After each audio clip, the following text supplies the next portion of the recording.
Hello दोस्तों, नमस्कार। संगम दक्ष academy के ऑनलाइन पोर्टल पर मैं यश तोमर आपका हार्दिक स्वागत करता हूं। मित्रों, लास्ट टाइम हमने उत्तराखंड जीएस सीरीज में जिला सीरीज शुरू किया था, जिसमें हमने 2 क्लासेस की कर लिया था। जिला सीरीज में पहला जो क्लास आपका हुआ था उसमें देहरादून जिले का अवस्थिति और विस्तार तथा यहाँ का बेसिक इंट्रो आपने देखा था कि क्या इसका लिंगानुपात है, क्या इसका लिटरेसी रेट है, क्या यहाँ पर जो है जनसंख्या घनत्व है, क्या इसका दशकीय वृद्धि दर है।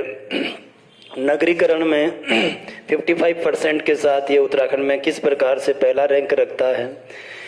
आगे हमने देखा था कि यहाँ का जो प्रशासन है, नगर पालिकाएं, 2 नगर पालिकाएं आपने देखी थी मित्रों। यहाँ पर फर्स्ट हमने बात किया था देहरादून नगर पालिका का और फिर आपने बात किया था ऋषिकेश नगर पालिका का। नगर पालिका में आपने जाना था कि देहरादून को 1868 में अंग्रेजों के द्वारा पहली बार नगर पालिका परिषद का दर्जा दिया गया था तथा 1998 में आपने इसको नगर निगम बनाया था। इस प्रकार हम आगे बढ़े थे। आपने देखा था इस जिले का इतिहास में आपने पढ़ा था पौराणिक इतिहास, प्राचीन इतिहास, मध्यकालीन इतिहास और आधुनिक इतिहास। लास्ट टाइम हमने देहरादून जिले के इतिहास पर बात कर लिया था कि किस प्रकार से ये 1815 ईस्वी में संयुक्त प्रांत का भाग बना। कुमाऊं के सहायक कमिश्नर कर्नल ट्रेल ने पहला भूमि बंदोबस्त गढ़वाल क्षेत्र में करवाया तथा 1817 में आपने इसको सहारनपुर जिले के साथ एक अटैच डिस्ट्रिक्ट बनाकर 1817 में इसको सहारनपुर जिले से जोड़ा, जो कि 1871 तक एक को डिस्ट्रिक्ट के रूप में रहा। फिर आपने देखा कि 1817 से 1826 ईस्वी तक कर्नल ट्रेल ने इसको जो है अटैच डिस्ट्रिक्ट के रूप में सहारनपुर के साथ रखा। 1826 में कुमाऊं कमिश्नरी में मिलाया और 3 साल बाद 1829 में इसको कुमाऊं कमिश्नरी से एक बार पृथक किया तथा मेरठ मंडल में शामिल किया। 1871 में ये इसका जो प्रशासन चलता था, आपने देखा था कि आपने सहारनपुर जिले से स्वतंत्र इसको अलग एक जिला बनाया था और अंत में आपने देखा था कि 4 जून 1975 ईस्वी को आपने गढ़वाल मंडल का इसको एक स्वतंत्र जिला बनाया था। इस प्रकार उत्तराखंड का आपने पूरा ऐतिहासिक बैकग्राउंड, पूरा के पूरा देहरादून जिले का इतिहास कवर किया था। आज की क्लास में मित्रों हम बात करेंगे देहरादून जिले के नदी तंत्र के ऊपर, अर्थात देहरादून जिले में कौन कौन सी नदियां प्रवाहित होती है, इन नदियों के ऊपर कौन कौन से हमने जल विद्युत परियोजनाएं बनाई हुई हैं तथा कौन कौन से ऐतिहासिक स्थल हैं जो इन नदियों के ऊपर अवस्थित हैं तथा कौन से बर्ड रिजर्व या आरक्षण क्षेत्र आपको देहरादून जिले में मिलती है। इसी क्रम में मित्रों हम शुरू करेंगे, बात करेंगे पहला देहरादून जिले का जो रिवर सिस्टम है यमुना नदी तंत्र के ऊपर। तो चलिए शुरू करते हैं क्लास। देखते हैं कि किस देहरादून रिवर सिस्टम यमुना नदी तंत्र जो है किस प्रकार से देहरादून जिले में टिहरी गढ़वाल में या उत्तरकाशी जिले में प्रवाहित होता है तथा कौन कौन सी नदी घाटी परियोजनाएं वो ऐतिहासिक स्थल या कहां कहां पर कौन कौन सी इसकी सहायक ट्रिब्यूटरी या नदियां है, सहायक नदियां जो इसमें संगम बनाती हैं। चलिए पहले जानते हैं यमुना नदी के बारे में। तो यमुना नदी की अगर आप बात करेंगे, यमुना नदी की जो लंबाई है उत्तराखंड में मित्रों ये लगभग 136 किलोमीटर बहती है और 136 किलोमीटर बहने उत्तराखंड में बहती है कौन सी, यमुना नदी। अगर आप भारत में देखेंगे यमुना नदी को तो ये 1385 किलोमीटर की लंबाई के साथ भारत में किसी भी नदी की सबसे बड़ी क्या है, सहायक नदी है। यहाँ पर आप देखेंगे कि दुनिया की जो सबसे बड़ी सहायक नदी है वो अमेजन नदी बहती है आपका ब्राजील में, पेरू में और बोलिविया में। और ब्राजील रिवर जो है वो अफवाह के आधार पर दुनिया की सबसे लंबी नदी है जो 6292 किलोमीटर लंबा लेंथ रखता है। दुनिया की सबसे लंबी नदी अगर आपसे पूछा जाए मित्रों तो नील रिवर है जो 6692 किलोमीटर के साथ सबसे लंबी है, लेकिन अफवाह के आधार पर अमेजन नदी है। और अमेजन की एक सहायक नदी है मित्रों मैडिरा, जो कि 3800 किलोमीटर फ्लो करती है और दुनिया की किसी भी नदी की सबसे बड़ी सहायक नदी है। इसके बाद अगर आप भारत की बात करेंगे तो भारत में सबसे बड़ी जो नदी है वो गंगा नदी, आप सभी बच्चे जानते हैं, जिसको 2525 या 2510 किलोमीटर की लंबाई के साथ भारत का सबसे बड़ा नदी तंत्र बनाती है वो नदी। और गंगा नदी की सबसे सबसे बड़ी जो सहायक है मित्रों वो कौन है? यमुना नदी है, जो 1385 किलोमीटर बंदरपुंज से निकलकर और प्रयागराज, जिसे आप पहले इलाहाबाद कहते थे, वहां तक 1385 किलोमीटर जाकर गंगा नदी से संगम बनाती है। आगे आप देखेंगे कि इसके जो उपनाम है, पहला जो नाम है ये क्या है? कालिंदी या कालिंदजा के नाम से जानी जाती कौन सी नदी? यमुना नदी। यदि आप देखेंगे महाभारत के वन पर्व और विराट पर्व को, तो वहां वो स्पष्ट उल्लेख किया गया है कि ये नदी उत्तरकाशी के कालिंदी माउंटेन मैसिव से निकलती है, और कालिंदी कालिंदजा ये सूर्य से संबंधित नाम है, दोनों ही, है ना। इसके बाद आपने देखा कि दूसरा जो नाम है इसका, ये क्या है?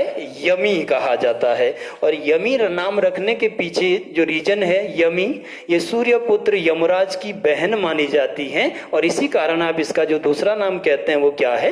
यमी नदी के नाम से जानी जाती। कौन? यमुना। तीसरा मित्रों इसका जो उपनाम है वो क्या है? सूर्य तनया है, और सूर्य तनया शब्द का जो मीनिंग है वो क्या है? सूर्यपुत्री है, और सूर्यपुत्री होने के कारण ही आप इसको क्या नाम देते हैं मित्रों? तो सूर्य तनया कहते हैं। इसके बाद चौथा जो नाम है इसका वो क्या है? आसिता नदी। और आसिता नदी जब आप देखेंगे, जैसे ही इसका ओरिजिन होता है बंदरपुंज से, चंपासर ग्लेशियर के नीचे सप्तऋषि कुंड से, या कालिंदी पर्वत से, जो भी ओरिजिन दिया जाए इसका, जब यहां से ये 12-15 किलोमीटर आगे बहेगी तो ये पहुंचेगी आपके यमुनोत्री धाम में। और यमुनोत्री धाम का यदि आप इतिहास देखेंगे मित्रों, पौराणिक इतिहास, तो इस जगह पर आसित ऋषि का कुटिया हुआ करता था, और ये जो आसित ऋषि है आपके, ये यहीं पर तपस्या करते थे। और आसित ऋषि के कुटिया के बगल से जाने के कारण ही, या प्रवाहित होने के कारण ही, आप इस नदी का नाम दे देते हैं क्या? आसिता नदी। तो उपनाम इसके जो है अलग अलग उपनाम आपको मिलेंगे, कालिंदी या कालिंदजा, यमी, सूर्य तनया, और लास्ट हम जानेंगे क्या? आसिता नदी। चलिए आगे चलते हैं, देखते हैं इस नदी के बारे में कि कैसे, कहां से उद्गम होता है, कौन कौन से शहर, कौन कौन सी सहायक नदियां, और कौन कौन से ऐतिहासिक स्थान तथा जल विद्युत परियोजनाएं इस नदी के साथ बनी हुई है। चलिए, तो सबसे पहले हम चलेंगे यहाँ बंदरपुंज माउंटेन मैसिव पर, कि बंदरपुंज माउंटेन मैसिव जो है आपका, ये उत्तरकाशी के अंतर्गत श्रृंखलाओं का एक समूह है मित्रों। और श्रृंखलाओं में आप देखेंगे तो सबसे जो इसका, इस वाले क्षेत्र में जो माउंटेन मैसिव है, इसका नाम क्या है? कालानाग माउंटेन कहा जाता है। इसके बाद ये वाला जो आप देख रहे हैं, इसको कहते हैं आप क्या? बंदरपुंज फर्स्ट कहा जाता है। और ये वाला जो माउंटेन मैसिव है, इसको मित्रों आप कहते हैं क्या? बंदरपुंज सेकंड कहा जाता है। इन तीनों पर्वतों के बीच में यहाँ पर अगर आप देखेंगे मित्रों, ये वाला जो जगह है आपका, तो यहीं पर पड़ता है कौन सा ग्लेशियर? यमुनोत्री ग्लेशियर। कौन सा ग्लेशियर? तो यमुनोत्री ग्लेशियर। यमुनोत्री ग्लेशियर से निकलती है इसके कौन सी नदी? तो यमुना रिवर। पहला तो ये कहा जाता है कि बंदरपुंज के पास स्थित यमुनोत्री ग्लेशियर से निकलती है यमुना नदी। सेकंड आप देखेंगे इतिहास में जो इसका उल्लेख किया गया है, उसमें ये कहा गया है कि यहाँ पर इस जगह पर कालिंदी पर्वत बनता है, और इस कालिंदी पर्वत से ही निकलती कौन सी नदी? यमुना नदी। ऐसा उल्लेख आपको महाभारत के वन पर्व और विराट पर्व में मिलता है। इसके अतिरिक्त यदि आप देखेंगे तो ऋग्वेद तथा अथर्ववेद में भी इस नदी का जो उद्गम स्थल है वो कालिंदी बताया गया है। तो दूसरा जो ओरिजिन बताया गया यमुना नदी का वो क्या है? कालिंदी बताया गया है। अब हम देखेंगे इसके बाद तीसरा जो इसका ओरिजिन बताया जाता है वो यहीं पर एक ग्लेशियर मिलेगा आपको यमुनोत्री माउंटेन मैसिव के आसपास, और इस ग्लेशियर का नाम क्या है? चंपासर ग्लेशियर। क्या लिखा हुआ है? चंपासर ग्लेशियर। और इसी चंपासर ग्लेशियर से निकलती है कौन सी नदी? तो चंपासर ग्लेशियर से नीचे बना हुआ है कौन सा कुंड? सप्तऋषि कुंड। और इसी कुंड से आगे बहती कौन सी नदी? तो यमुना नदी। इसके बाद 12-13 किलोमीटर प्रवाहित होने के बाद आप आगे पहुंचेंगे, और आप मित्रों पहुंच जाएंगे किस धाम पर? यमुनोत्री धाम पर। यमुनोत्री धाम जो है वो यमुना नदी के बाएं तट पर अवस्थित है। और यमुनोत्री की यदि आप बात करेंगे तो यमुनोत्री में ही सबसे पहले पौराणिक इतिहास अगर आप देखेंगे तो ऋषि आसित की जो कुटिया थी, वो ऋषि आसित का जो कुटिया बना हुआ था वो इसी स्थान पर बना हुआ था, तथा यहीं पर वो क्या करते थे? तपस्या करते थे। और यहाँ पर एक पाषाण शिला बनी हुई है, ये शिला या पत्थर जिसके ऊपर बैठकर वो यहाँ क्या करते थे? तपस्या करते थे। अब आगे देखें मित्रों हम यमुनोत्री मंदिर का इतिहास, तो 1872 ईस्वी में ये जो टिहरी रियासत के शासक थे, कौन? प्रताप शाह। कौन थे? प्रताप शाह। इन्होंने यहाँ पर कौन सा मंदिर बनाया था? तो यमुनोत्री मंदिर की जो स्थापना करी थी आधुनिक समय में, वो 1872 ईस्वी में किसने करी थी? प्रताप शाह ने। और फिर आप पढ़ते हैं कि जयपुर की जो महारानी गुलेरिया होती हैं, आगे चलकर वो इसका क्या करती है? जीर्णोद्धार करती है या इसका पुनर्निर्माण करती है। सेकंड, अगर आप यमुनोत्री के बारे में जानेंगे मित्रों, तो यमुनोत्री का जो शीतकालीन आवास होता है, अर्थात दिवाली के दिन या दिवाली के एक दो दिनों के बाद जब ये इसके कपाट बंद होते हैं, तो इसका जो डोली है शीतकाल में, वो कहाँ रखा जाता है? तो इसका जो शीतकालीन आवास है मित्रों, ये इसी से आगे एक जगह पड़ता है उत्तरकाशी का ही, वो क्या है? खरसाली गांव है। कौन सा गांव है? तो खरसाली गांव है। कौन सा गांव? खरसाली गांव। और खरसाली गांव में आपका जो मंदिर बना हुआ है, इस मंदिर का नाम है क्या? सोमेश्वर देवालय। कौन से मंदिर में रखी जाती है? तो सोमेश्वर देवालय में। और सोमेश्वर देवालय में अगर आपसे पूछा जाए कि इस देवालय में जो पुजारी रहते हैं वो किस जाति का ब्राह्मण होता है, तो उनियाल जाति का जो ब्राह्मण है वो यहाँ पर शीतकाल में मित्रों इसकी क्या करता है? पूजा अर्चना करता है। इसके बाद हम जानते हैं कि उत्तराखंड के जो चारों धाम है उनके शीतकालीन आवास, अर्थात इनका जो डोली है वो दीपावली के आसपास जब ये कपाट बंद होते हैं तो कहाँ कहाँ पूजा की जाती है? तो पहला मित्रों यमुनोत्री आपने देखा कि ये उत्तरकाशी के खरसाली के सोमेश्वर देवालय में पूजा जाता है। सेकंड, यदि आपको गंगोत्री का बात करेगा तो गंगोत्री जो है आपका उत्तरकाशी में ही अवस्थित धाम है और उसका जो शीतकालीन आवास है वो उत्तरकाशी का मुखवा गांव है, मुखवा गांव है, जो भागीरथी नदी के तट पर है। और यहाँ मित्रों मार्कंडेय मंदिर बना हुआ है और उस मार्कंडेय मंदिर के अंतर्गत ये जो आपका है मार्कंडेय मंदिर के अंतर्गत उसकी क्या है? पूजा अर्चना की जाती है। इसके बाद आप देखेंगे कि जो आपका बद्रीनाथ है, बद्रीनाथ का जो शीतकालीन आवास है मित्रों, दीपावली में जब उसका जो है कपाट बंद होते हैं तो उसकी जो पूजा है, इसकी डोली जो पांडुकेश्वर में रखी जाती है तथा इसकी जो आंशिक जो माना जाता है कि आंशिक रूप से भगवान विष्णु कहाँ जाते हैं, तो नरसिंह मंदिर के अंतर्गत उसकी पूजा होती है। और नरसिंह मंदिर का इतिहास आपके स्टेट जो पेपर है इसमें 2-3 बार जीएस में पूछा गया है कि नरसिंह मंदिर की नींव किसने डाली थी? तो जम्मू कश्मीर का शासक ललितादित्य मुक्तापिड, जो महान शासक है किसका? हिंदू डायनेस्टी का मित्रों, जिसका शासन आपके फारस की खाड़ी से लेकर इंडोनेशिया तक होता था। राजवंश इसका कारकोटीय राजवंश था और इसी के दरबार में कलहन रहता था, जिसने जम्मू कश्मीर के इतिहास पर राजतरंगिणी नामक पुस्तक लिखा था। और जब इसने उत्तराखंड को जीता तो आपके चमोली के पास इसने अपनी राजधानी बनाया था कश्मीरी हाट को, और अपना जो सामंत यहाँ नियुक्त किया था वो कौन था? बसंत देव। बाकी बात करेंगे जब हम पढ़ेंगे क्या? कत्यूरी राजवंश का इतिहास। चलिए, इसके बाद बचता है आपका क्या? केदारनाथ। केदारनाथ जो है सबसे ऊंचाई पर स्थित धाम है मित्रों उत्तराखंड में, लगभग 3584 मीटर की ऊंचाई पर। यहाँ आप सभी जानते हैं कि शिव के जो है पृष्ठभाग को पूजा जाता है और जब इसके शीतकाल में कपाट बंद होते हैं मित्रों तो उखीमठ के ओंकारेश्वर मंदिर में इसको भी पूजा जाता है। ठीक है, चलिए अब देखते हैं हम इस यमुनोत्री धाम के बारे में कि इसी यमुनोत्री धाम के आसपास मित्रों वो सूर्य कुंड है या उसी को आप फाजखंडी बयां ताल कहते हैं, जहां पर क्या है? उबलते हुए जल का, जिसको आप क्या कहते हैं? कुंड कहते हैं। इसी जगह पर आप देखेंगे मित्रों तो फाजखंडी बयां ताल है आपका यमुनोत्री के पास ही आसित ऋषि की कुटिया थी। यहीं पर वो पाषाण शिला है जिसके ऊपर आसित ऋषि तपस्या करते थे। आसित ऋषि की कुटिया के बगल से जाने के कारण ही यमुना को यहाँ आसिता नाम दिया गया है।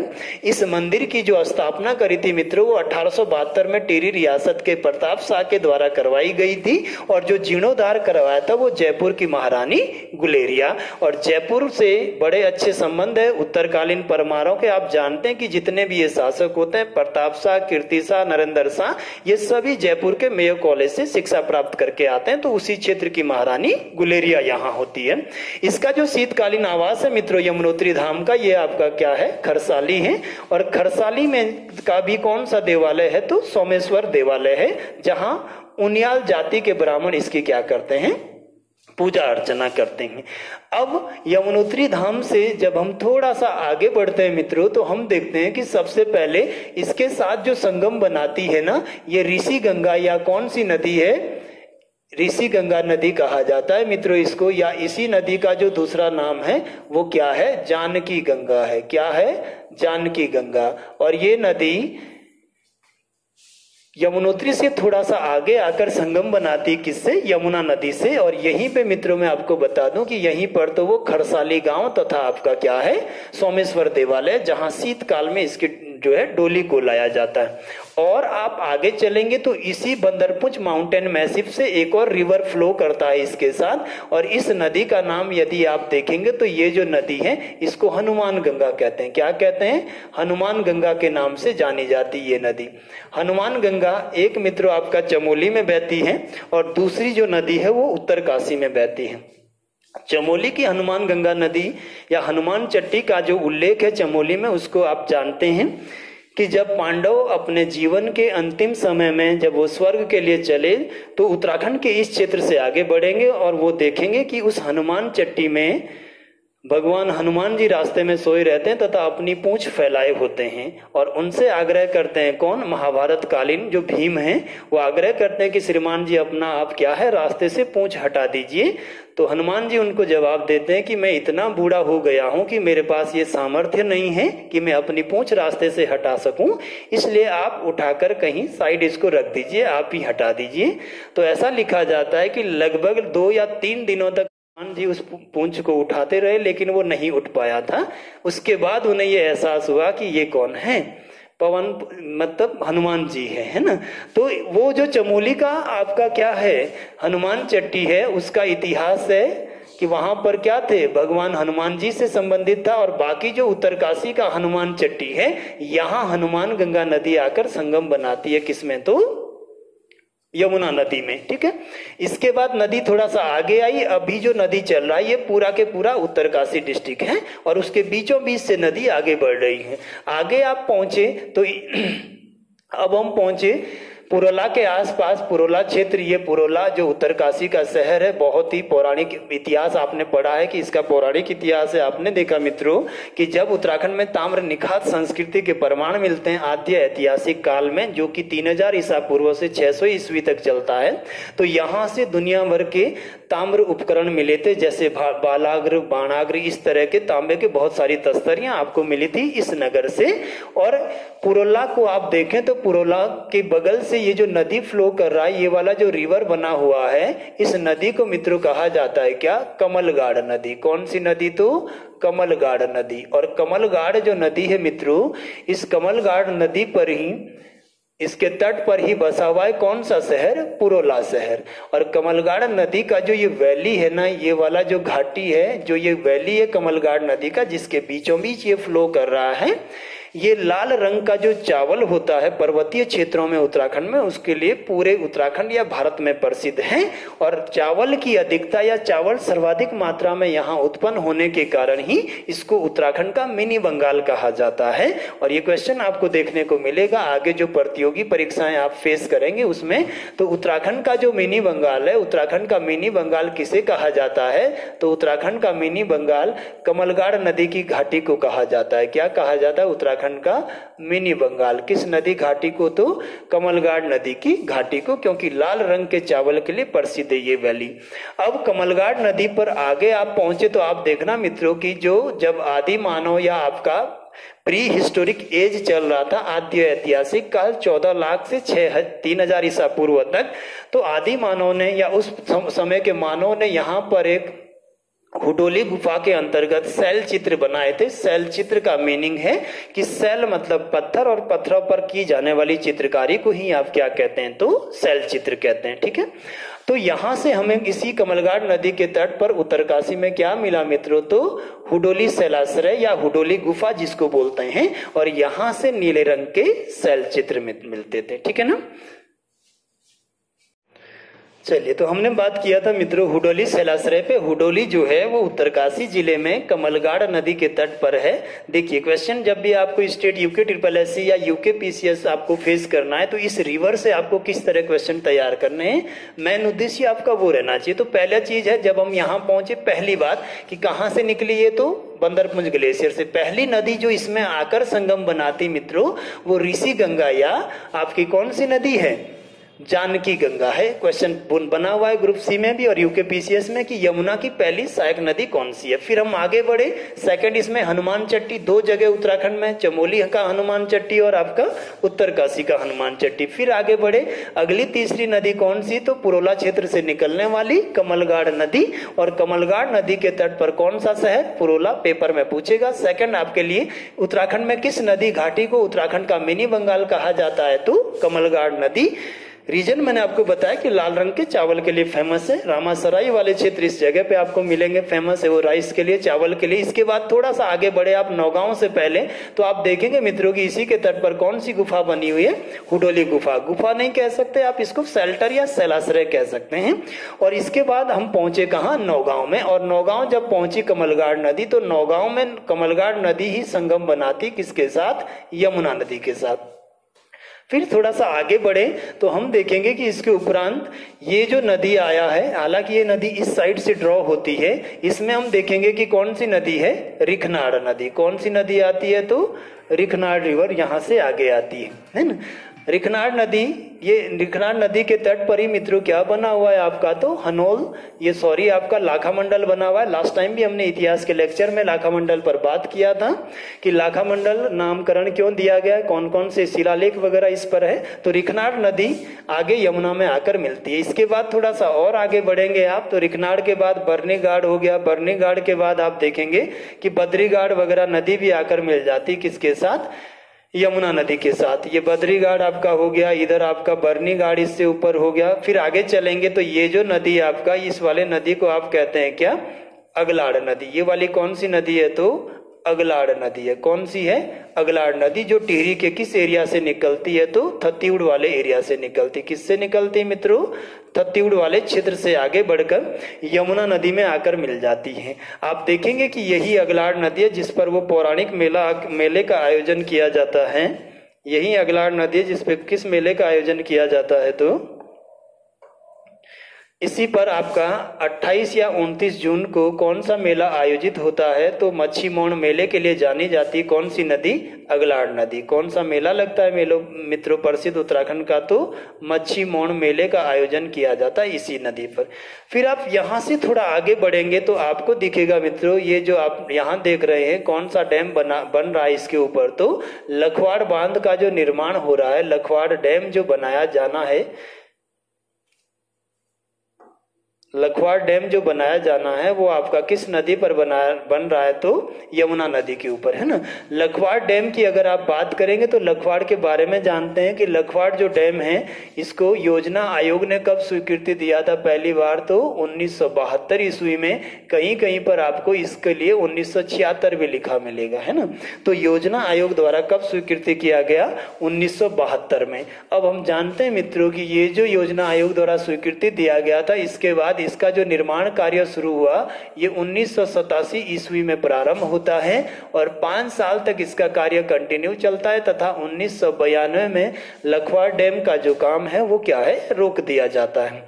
इसके बाद 2021 में हम देखेंगे कि ये जो पुष्कर सिंह धामी सरकार था, 2021 में उत्तराखंड के जो 11वें CM बने थे बीजेपी सरकार के अंतर्गत, इन्होंने 2021 में इसको बनाने की बात किया और इसके लिए घोषणा करा है कब, 2021 में। और उसके अकॉर्डिंग यदि आप देखेंगे मित्रों तो इसका जो ऊंचाई रहेगा अब वो कितना मीटर है, 204 मीटर ऊंचा रहना है। ये जो बिजली बनाएगा लखवाड़ डैम मित्रों, इसमें भी थोड़ा सा सस्पेंस है। या तो 300 मेगावाट बिजली का ये निर्माण करेगा जब ये निर्मित हो जाएगा, या 330 मेगावाट दिया हुआ है। ये दोनों ही इसकी क्या है, उत्पादन क्षमता रहेगी किसकी, लखवाड़ डैम की। अब आप देखेंगे कि लखवाड़ जो डैम है, ये लखवाड़ डैम कितने राज्यों की संयुक्त परियोजना है, तो 6 राज्य इससे क्या है, लाभान्वित होंगे। कितने राज्यों, 6 राज्यों।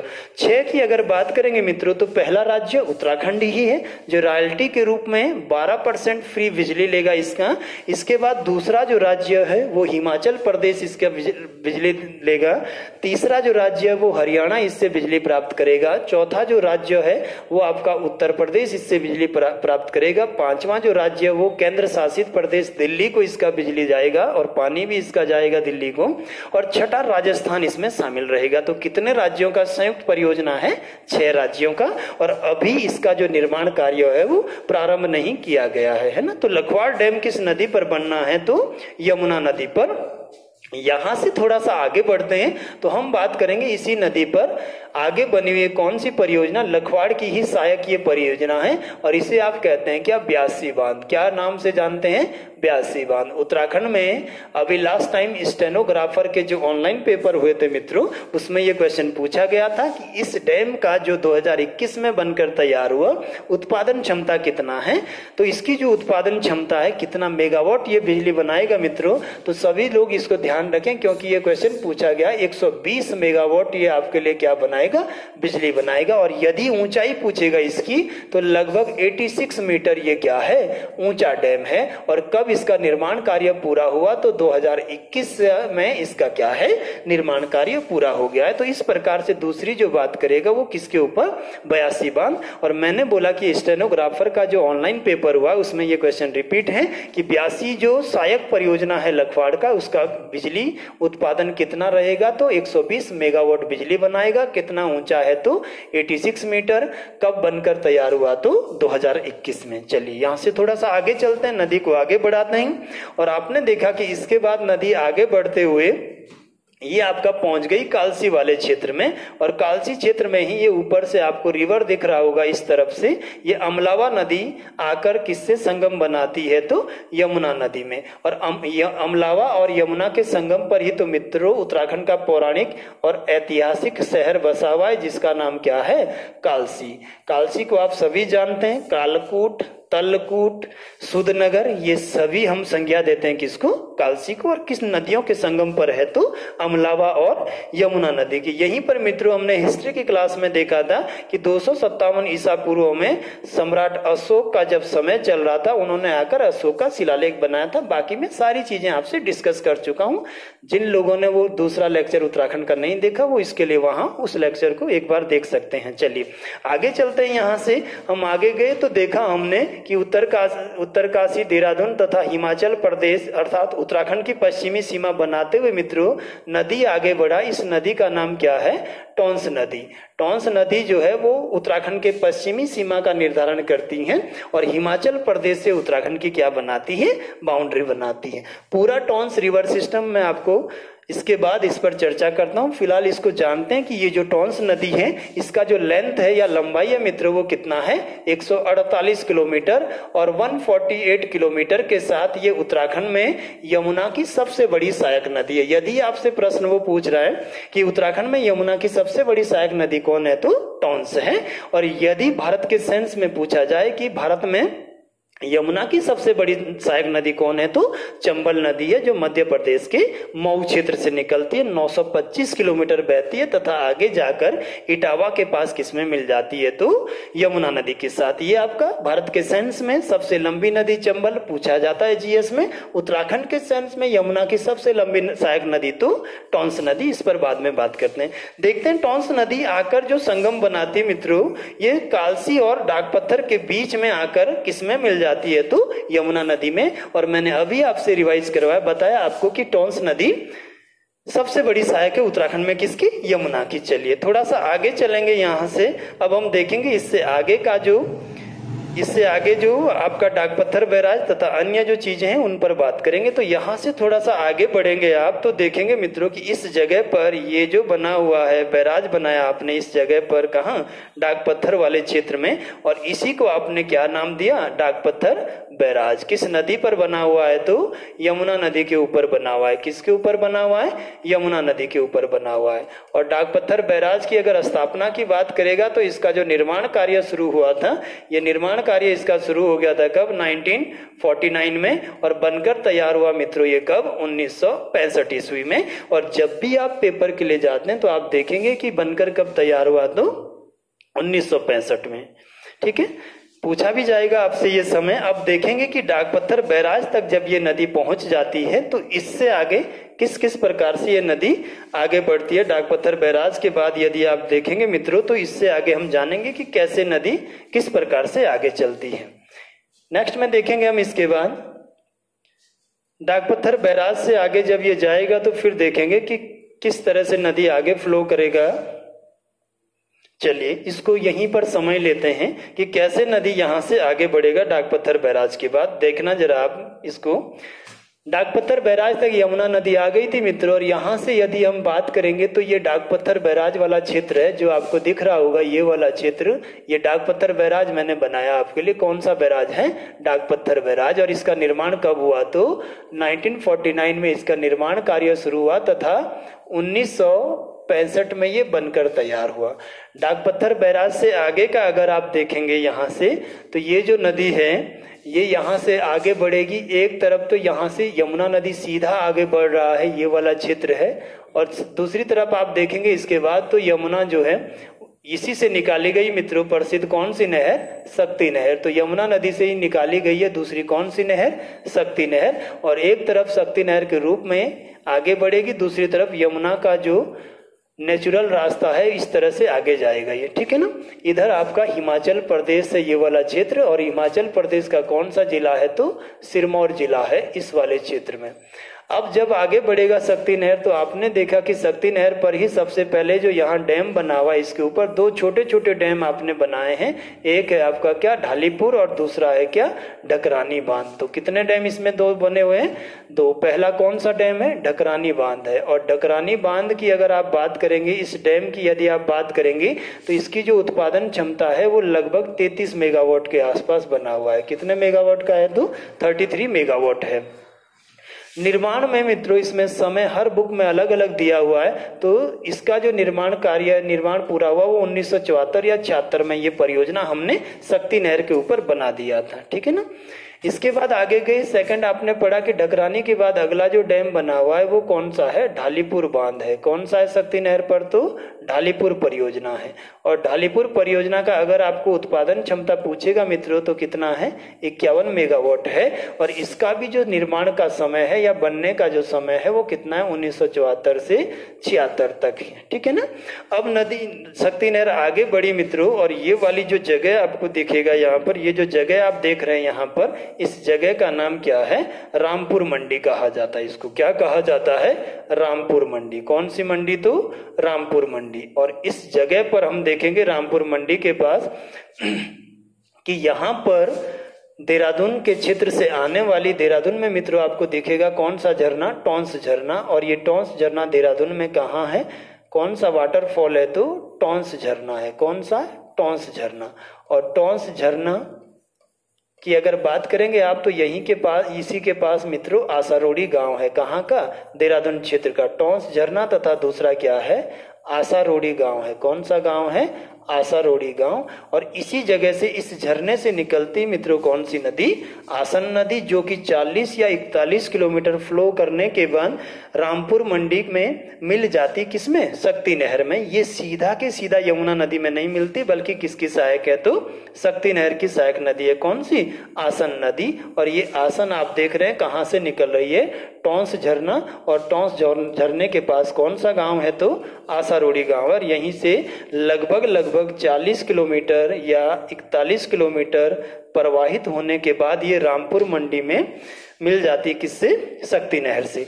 अब हम बात करेंगे आसन नदी की। इस आसन नदी को अगर आप देखेंगे तो इसको जब पुराणों में जो नाम दिया गया है, इस नदी को अस्मावती नदी कहा जाता है। क्या कहा जाता है? अस्मावती नदी। पूछा जाएगा आपसे तो अस्मावती रिवर कहा जाता है। किसको? आसन जो नदी है। अब देखेंगे इसकी पहली जो सहायक आती है, ये पहली सहायक नदी इसकी कौन सी है? तो हमने पढ़ा था जब टपकेश्वर के बारे में जाना था कि कौन सी नदी? तमसा नदी। और तमसा नदी पर ही आपने देखा है कि क्या है? द्रोणाचार्य का जो आश्रम हुआ करता था, और यहीं पर टपकेश्वर का मंदिर है जहाँ शिवरात्रि में बड़ा मेला लगता है, ठीक है ना। इसके बाद अगली जो इसकी सहायक नदी आप देखेंगे वो नून नदी के नाम से जानी जाती है। कौन सी नदी? नून नदी। और नून नदी का इतिहास है, इसके बारे में जानते हैं कि ये जो नून नदी है मित्रों, जब 1930 में महात्मा गांधी ने पहले जो है दांडी यात्रा किया था नमक कानून जब तोड़ने के लिए, क्योंकि अंग्रेजों ने गुजरात के कच्छ के रण क्षेत्र में नमक पर टैक्स बढ़ा दिया था और उसी नमक के कर वृद्धि को कम करने के लिए महात्मा गांधी ने सबसे पहले दांडी यात्रा का आयोजन किया था। मार्च से लेकर 5 अप्रैल तक 12 या 13 मार्च से ये यात्रा शुरू होती है। 78 सत्याग्रही तथा 385 किलोमीटर की यात्रा। और फिर 6 अप्रैल को जब नमक कानून तोड़ा था यहाँ पहुंचकर, साबरमती आश्रम पर पहुंचकर, तो उसके बाद आपने इसी समय उत्तराखंड के क्षेत्र में भी इस नून नदी के तट पर क्रांतिकारियों ने एकत्र होकर आंशिक रूप से क्या बनाया था, नमक बनाया था। क्या बनाया था मित्रों, तो नमक बनाया था। और इसीलिए इस नदी का जो नाम की संज्ञा दी जाती है वो कौन सी नदी है, नून नदी। और इसमें जो प्रमुख क्रांतिकारी थे वो कौन थे, श्रीदेव सुमन थे। कौन थे मित्रों, श्रीदेव सुमन, जिनका नाम या बचपन का जो या वास्तविक नाम था वो क्या था, श्रीदत्त बडोनी के नाम से जाने जाते हैं 1937-38 तक, जब तक ये सुमन सौरभ नाम से अपनी कविताओं का प्रकाशन नहीं करते हैं। ठीक है, आगे बढ़ते हैं। यहां से तो देखा आपने कि मित्रों रामपुर मंडी के पास आकर ये नदी किसमें मिल जाती है, तो शक्ति नहर में। और इसी जगह पर 1967 ईस्वी में मित्रों हमने एक डैम का निर्माण किया। कब बनाया, तो 1967 में। कौन सा बैराज बना यहाँ पर, तो आसन बैराज का निर्माण किया गया है। कौन सा बैराज मित्रों, तो आसन बैराज। और आसन बैराज की स्थापना कब होती है, तो 1967 में। अब देखिए जरा आसन बैराज के बारे में जानते हैं कि क्या क्या चीजें यहाँ से जो पूछी जाती। देखो 14 अगस्त 2005 का समय था और इसी आसन बैराज का जो लेक है ये, जिसको आप ढालीपुर झील कहते हैं, ये झील पूरा के पूरा जो लेक है मित्रों, 14 अगस्त 2005 को हमने इसे क्या घोषित किया था, तो इसे हमने किया था आरक्षण क्षिति बनाया था। आरक्षण क्षिति का मतलब है जहां माइग्रेशन करके शीतकाल में बाह्य देशों से या अनेक परिंदे या पक्षी पहुंचते हैं और उनके लिए हम स्पेशल उनको क्या करते हैं, कंजर्व करते हैं, रिजर्व करते हैं, उनके लिए स्थान बनाते हैं। और ये आसन बैराज कब बनाया गया, आरक्षण क्षिति, तो 14 अगस्त 2005 को। अगर आपको इसका एरिया पूछेगा तो वर्ग किलोमीटर में आप लिखेंगे तो 4.44 वर्ग किलोमीटर के आसपास इसका क्या बनता है, एरिया बनता है, किलोमीटर स्क्वायर में अगर आपसे पूछेगा ये, ठीक है ना। और ये जो है सबसे पहले कितने प्रजाति के पक्षियों के लिए कंजर्व किया गया था, तो 53 प्रजाति के पक्षियों के लिए ये रिजर्वर बनाया गया था मित्रों पहली बार। और जब हमने देखा कि यहाँ माइग्रेशन करके जो पक्षी आते हैं शीतकाल में, जब यूरोप के जो ठंडे एरिया है वहां पर बर्फ जम जाती, तो बहुत सारे विदेशी परिंदे वहां से उड़कर भारत के अनेक क्षेत्रों में आते हैं, जिनमें से आसन बैराज में भी लगभग 90 प्रजाति 90 स्पीसीज जो है वो विदेशी पहुंचती है। कब, शीतकाल में। और इन्हीं विदेशी स्पीसीज में मित्रों आप देखेंगे कि साइबेरियन सारस या सुरखाव जो है वो सबसे ज्यादा मात्रा में पहुंचता है। और उसी के लिए हमने स्पेशल कंजर्व किया था 14 अगस्त 2005 को, किसको, आसन बैराज, जो आपका लेक है या जो आपका रिजर्वर है, जिसको आप ढालीपुर झील के नाम से जानते हैं। कब बना ये, तो 1967 में आसन बैराज को बनाया गया था। कौन सी नदी इस जगह पर आकर मिलती है, तो देहरादून के टोंस झरने या आसारोड़ी गांव से आने वाली कौन सी, आसन नदी। अब आगे चलते हैं मित्रों, तो हम जानते हैं कि 21 जुलाई 2020 का समय था। कब का, 21 जुलाई 2020 का समय है। और हमने इसको आसन बैराज को भारत की 39वीं रामसर साइट घोषित कर दिया था। कौन सी रामसर साइट घोषित किया, 39वीं रामसर साइट घोषित किया। यहाँ पर बहुत सारी वन लाइनर किताबें या करंट की जो बुक्स आती है उत्तराखंड की, वहां पर आपको 41वीं या 42वीं देता है और उसमें भी कोई दिक्कत नहीं है, क्योंकि रामसर साइट जब चयनित किए जाते हैं तो चयन होता है और फाइनली किसको स्वीकार किया जाता है रामसर के रूप में, वो डिफरेंस आ जाता है। तो ये कौन सी रामसर साइट बनी, फाइनली 39वीं रामसर साइट बनी मित्रों। कब, 21 जुलाई 2020 को। आगे आने वाली प्रतियोगी परीक्षाओं में आपको प्रश्न देखने को मिलेगा, तो ध्यान रखिएगा इसका, ठीक है ना।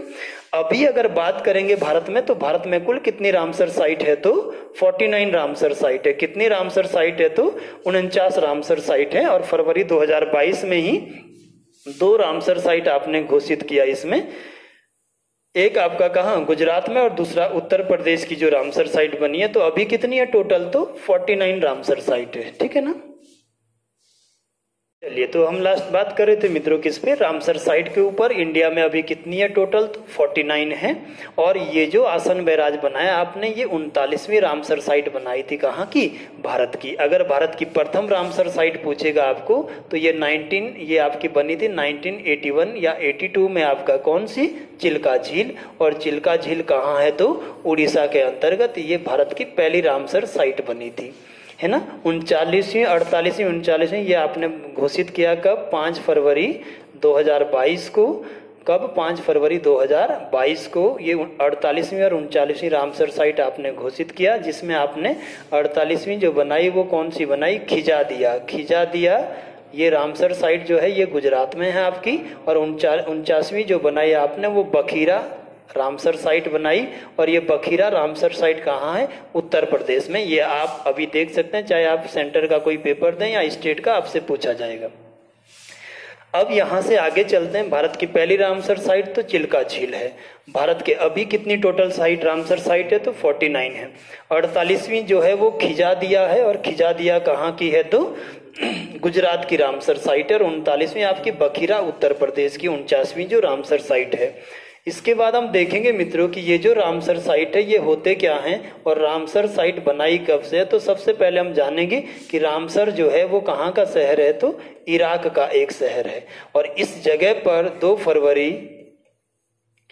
फरवरी 1971 को 1971 को दुनिया के देशों का एक समिट हुआ, जिसमें ये जो आपके वेटलैंड एरिया होते हैं या झील या ये जो तालाब वाले एरिया हैं, वेटलैंड एरिया, इनके चारों ओर का ये जो वेटलैंड है ये जो है नियमित सूख रहा है, या जैसे ही लेक में पानी कम होगा ये क्या है, समाप्त हो जा रहे हैं वेटलैंड। इनको बचाने के लिए 2 फरवरी 1971 को ईरान का जो रामसर शहर है आपका, यहाँ पर आपने क्या किया, रामसर समिट किया। और यहीं से मित्रों ये जो नाम आया रामसर साइट का वो कॉपी किया गया है। तो रामसर जो है इस तरह से आप जानते हैं ना, 2 फरवरी 1971 को। इसीलिए आप प्रतिवर्ष आपके लिए पूछा जाता है कि जो वेटलैंड डे है वो कब मनाया जाता है, आर्द्र भूमि दिवस तो 2 फरवरी को मनाया जाता है। चलिए आगे चलते हैं यहाँ से रामसर से।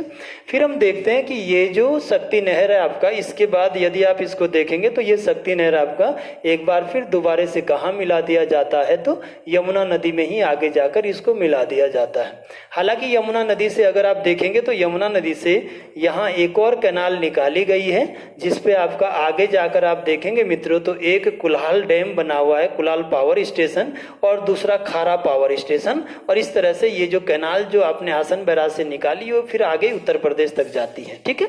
और एक इसको क्या करते हैं हम, आसन ये जो आपका नहर है शक्ति नहर, इसको फिर किस में मिला दिया, यमुना नदी में, ठीक है ना। चलिए, तो इसमें हमने जाना कि सबसे पहले जो डाकपत्थर बैराज है इसका निर्माण हमने किस नदी पर किया हुआ है, तो यमुना नदी पर। जब टॉन्स नदी आकर यमुना से मिल जाती, उसके बाद कब शुरू किया, 1949 में, और 65 तक ये बनकर तैयार हुआ। थोड़ा सा मित्रों शक्ति नहर पर आप आगे बढ़े तो आपने देखा किसको, डकरानी जो आपका पावर स्टेशन है, ये 33 मेगावाट का है 1974-76। फिर अगला जो बना हुआ है शक्ति नहर पर वो कौन सा है मित्रों, तो ढालीपुर, ये बना 51 मेगावाट का 1974 या 76 में। आगे बढ़े तो आपने देखा 1967 में 1967 का समय है, और हमने रामपुर मंडी के पास जहां आसन नदी आकर शक्ति नहर में बनी वहीं पर बना दिया था क्या, आसन बैराज। और आसन बैराज को आपने देखा कि जब शीतकाल में या अनेक परिंदे या पक्षी यहाँ पर आकर पहुंचते हैं, तो इसीलिए हमने इसको रिजर्वर घोषित किया मित्रों। और ये जो डेट था आपका, ये जो दिन था वो था 14 अगस्त कब का, 2005 का। और उस समय इसको 53 जो जातियां हैं आपके पक्षियों की, उनके लिए बनाया गया था। इसके बाद हमने देखा कि लगभग हर साल 90 जो प्रजाति है पक्षियों की, वो पक्षी यहाँ आते हैं शीतकाल में।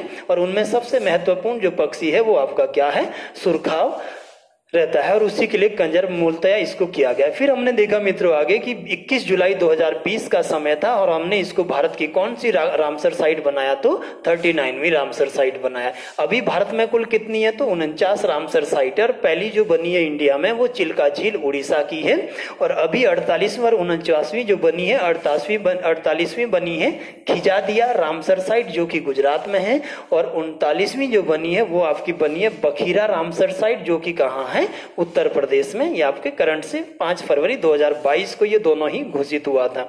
मैंने बताया रामसर जो शहर है आपका वो कहाँ है, तो इराक के अंतर्गत है। और यहाँ पर दुनिया के देशों का पहला समिट हुआ 2 फरवरी 1971 को। और हमने बचाने का प्रयास किया। ये जो झीलों के चारों ओर वेटलैंड होते हैं जो कि सूख रहे हैं नियमित, इनके ऊपर बात किया था, तभी से हमने इसको नाम दिया रामसर साइट। और हर साल 2 फरवरी को विश्व आर्द्रता दिवस या वेटलैंड डे के रूप में मनाया जाता है। चलिए थोड़ा सा आगे देखते हैं यहाँ से। तो मैंने बोला कि आसन बैराज से आप देखेंगे तो एक कुल्हाल नहर फिर से निकाली जाती जो यूपी की ओर जाती है, और शक्ति नहर को मोल्ड करके एक बार फिर हम किस में मिला देते हैं, तो यमुना नदी में।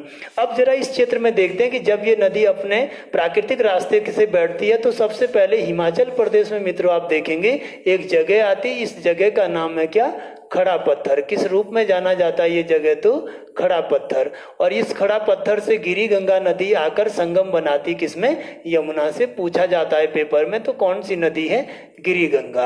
और गिरी गंगा को आप जानेंगे मित्रों तो ये जो गिरी गंगा फ्लो करता है ये आपका सिरमौर जिला है। कौन सा जिला है, सिरमौर जिले के बीचों बीच से बहने वाली नदी है। सिरमौर जो आपके विकासनगर क्षेत्र से बाउंड्री बनाता है डाक पत्थर वाले से। फिर थोड़ा सा आगे आएंगे मित्रों तो आप देखेंगे कि यमुना नदी के तट पर ही ये जो सिखों के गुरु 10वें गुरु रहे हैं, कौन, गुरु गोविंद सिंह, इन्होंने यहाँ पर क्या बनाया था, गुरुद्वारे का निर्माण किया था, है ना। अगर आप इतिहास को देखेंगे तो ऐसा कहा जाता है कि 1690 से 95 के बीच का समय है। और गुरु गोविंद सिंह जो कि सिखों के 10वें और अंतिम गुरु रहे हैं, जिनकी समाधि महाराष्ट्र में नांदेड़ में गोदावरी नदी के तट पर बनी हुई है, यहीं पर इनकी क्या थी, हत्या की गई थी। तो इनका जो घोड़ा था वो 1690 से 95 के बीच यहाँ आकर रुक गया। और फिर 4 साल तक ऐसा कहते हैं कि गुरु गोविंद सिंह कहाँ रुके थे, इस पौंता साहिब में या पाउंता साहिब में रुके थे। तो यहाँ पर ये जो गुरुद्वारा बना ये किसने बनाया मित्रों, सिखों के 10वें गुरु। और ये 10वें गुरु कौन है, तो गुरु गोविंद सिंह है। कौन है, गुरु गोविंद सिंह है। इनके द्वारा यहाँ पर क्या बनाया गया, गुरुद्वारा बनाया गया है। पाउंता को अगर आप देखेंगे मित्रों तो इसको किस नाम से जाना जाता है, शिल्प नगरी के उपनाम से जाना जाता है। किस नाम से, शिल्प नगरी के। पाउंता की अगर बात करेगा तो ये देहरादून में नहीं बल्कि हिमाचल वाले क्षेत्र में आपको दिखेगा। और यहीं पर सिखों के जो ये 10वें गुरु थे, जब ये 4 साल तक रुके मित्रों तो इन्होंने एक किताब या एक पुस्तक या एक ग्रंथ की रचना की जिसका नाम क्या है, दशम ग्रंथ है। और यदि आप आज भी इस क्षेत्र का यात्रा करेंगे, यहाँ दौरा करेंगे, यहाँ रुकेंगे तो देखेंगे कि गुरु गोविंद सिंह का कृपाण यहाँ पर आपको रखे हुए मिलेगा। उनका कड़ा यहाँ पर आपको अभी भी क्या है, देखने को मिलेगा, वहां रखा हुआ है। ठीक है, अब पाउंता के बाद थोड़ा सा आगे बढ़ेंगे मित्रों तो हम देखेंगे कि हिमाचल प्रदेश की ओर से जो सबसे अंतिम नदी आकर यमुना में मिलती है, इस नदी का नाम क्या है, तो बाटा नदी के नाम से जानी जाती। कौन सी नदी, बाटा नदी। और बाटा हिमाचल से आने वाली या यमुना में मिलने वाली उत्तराखंड में सबसे अंतिम नदी। यदि आपसे प्रश्न पूछेगा कि बताओ उत्तराखंड में यमुना की सबसे अंतिम सहायक नदी कौन सी है, तो बाटा नदी। जिस प्रकार से आप काली नदी में देखते हैं कि लदिया नदी चंपावत के ब्रह्मदेव मंडी के आसपास उससे मिलती है, और वो सबसे दक्षिणतम या अंतिम नदी जो किससे मिलती, काली नदी से। वैसे ही क्वेश्चन यहाँ पुटअप आपसे हो सकता है कि यमुना में मिलने वाली अंतिम नदी कौन सी है, तो उत्तराखंड क्षेत्र में बाटा नदी। और इसके बाद यमुना आपकी हरियाणा के यमुनानगर क्षेत्र में प्रवेश करती है। ठीक है ना। तो आज हमने जाना पूरा के पूरा क्या, यमुना रिवर सिस्टम को, कि किस प्रकार से यमुना नदी का उद्गम होता है, कौन कौन से शहर इसके तट पर है, कौन कौन सी सहायक नदियां हैं, क्या क्या उनकी विशेषताएं रहती हैं, इन सभी पर हमने चर्चा किया है। इसके बाद हमारे पास बचा हुआ है यहाँ पर टॉन्स नदी तंत्र तथा सोंग और सुसवा नदी तंत्र, जिसमें हम नेक्स्ट क्लास में बात करेंगे। आपको हमारा ये जो संगम दक्ष एकेडमी का प्रयास है, जिसमें नियमित हम आपको हिंदी की क्लासेज उपलब्ध करा रहे हैं, उत्तराखंड की क्लासें उपलब्ध करा रहे हैं, रीजनिंग की क्लासें भी करवा रहे हैं, और जल्द ही हम आपको कंप्यूटर की क्लासें भी इसमें उपलब्ध कराने वाले हैं। मित्रों, कैसा आपको ये प्रयास लग रहा है, अपने व्यू जरूर लिखें, अपने कमेंट में जरूर लिखें कि आपको ये प्रयास कैसा लग रहा है। चलिए ठीक है, नेक्स्ट अगला मिलते हैं नेक्स्ट क्लास में। ठीक है, धन्यवाद।